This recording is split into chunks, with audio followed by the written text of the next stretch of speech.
Yamaha are enduring a turbulent period in their MotoGP project, with their M1 machine still falling significantly short of the competitive benchmark they expect and demand as they head into the post-2025 era.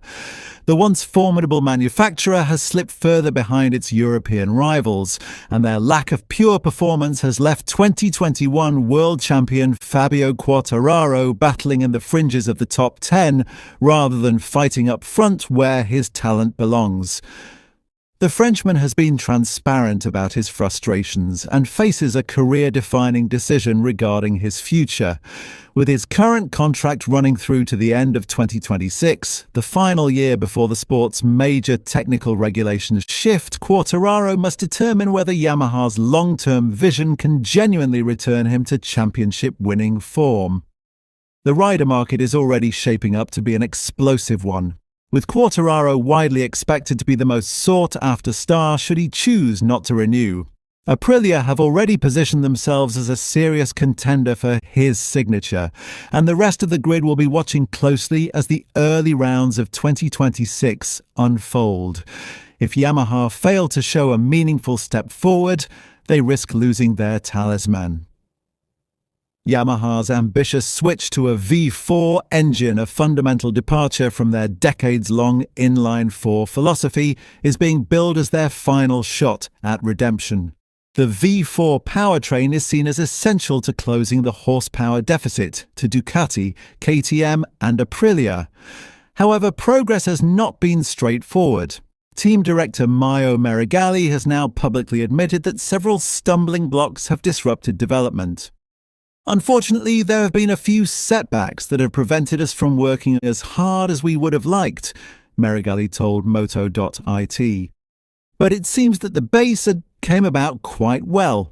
The fact that in a month and a half we managed to make the wildcards without any technical problems is already a lot. The new engine, described internally as Plan B, was greenlit barely a year ago, leaving Yamaha scrambling to compress development that their rivals spent seasons perfecting. While the early wildcard tests provided relief in terms of reliability, the raw performance gains remain uncertain, and time is not on their side. Complicating matters further is the pressure from Quartararo, who is demanding rapid progress.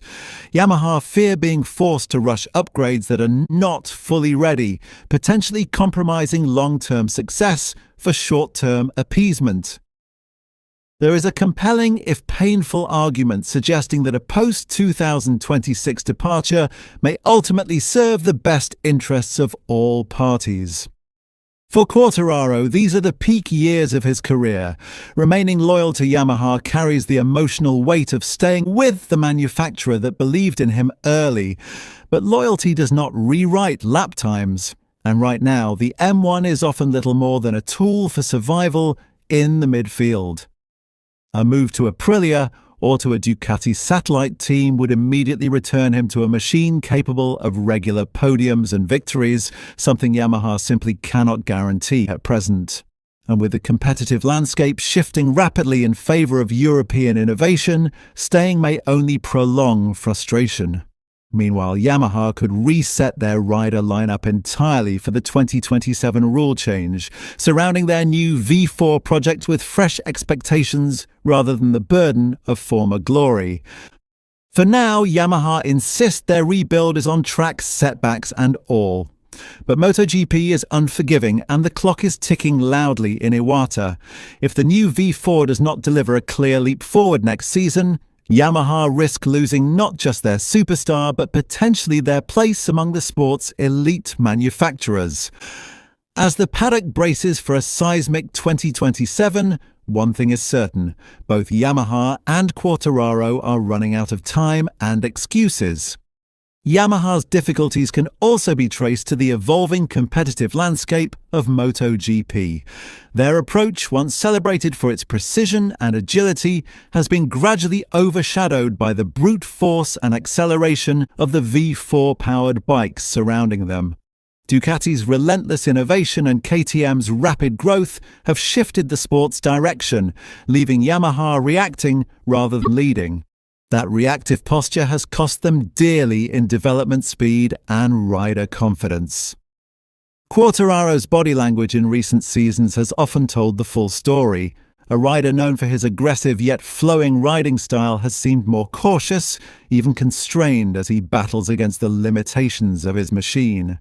The joy that defined his early years in the Premier class has been replaced by a visible frustration and, at times, resignation that no racer in the prime of their career should be forced to endure. The atmosphere inside Yamaha's garage reflects the urgency of the moment. Engineers and management are acutely aware that losing Quartararo would mark far more than just a change in personnel. It would symbolize the erosion of belief in Yamaha's ability to compete at the highest level. Retaining him is about maintaining credibility as much as performance. Yet that credibility can only truly return if results improve. There is also a strategic risk in tying the project too closely to a single rider. While Quartararo's feedback is invaluable, Yamaha must design a bike that is adaptable and competitive for a broader rider profile. Their rivals boast multiple race winners and championship contenders. The same machinery, something Yamaha has not achieved for years. A one-rider development path risks making the new V4 equally limited in appeal. Looking further ahead, Yamaha must not only build a faster bike, they must rebuild their entire technical ecosystem. Continued collaboration with aerodynamic specialists, fresh engineering philosophies, and expanded testing capabilities are essential steps if they hope to avoid falling further behind. The Japanese brand's heritage is iconic, but the modern MotoGP era respects only speed and innovation, not nostalgia. For Quartararo, the timing of this transformation is critical. He will watch closely as the 2026 season unfolds, especially once test riders and wildcard entries begin showcasing the V4's true potential. If Yamaha can deliver convincing performance early enough, he may yet consider leading their rebirth. But if the story remains one of delays and incremental steps, the temptation to seek new horizons will become unavoidable.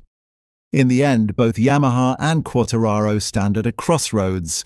Their partnership once conquered the MotoGP world, but now they must decide whether that bond can weather the storm of modern competition.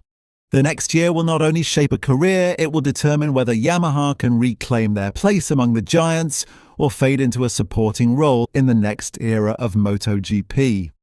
What remains certain is that the wider MotoGP paddock senses opportunity.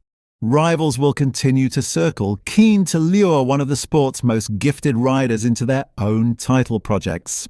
As offers become more concrete, Quartararo's patience will inevitably be tested. Yamaha must therefore not only convince him with promises, but with tangible progress he can feel from the moment he twists the throttle.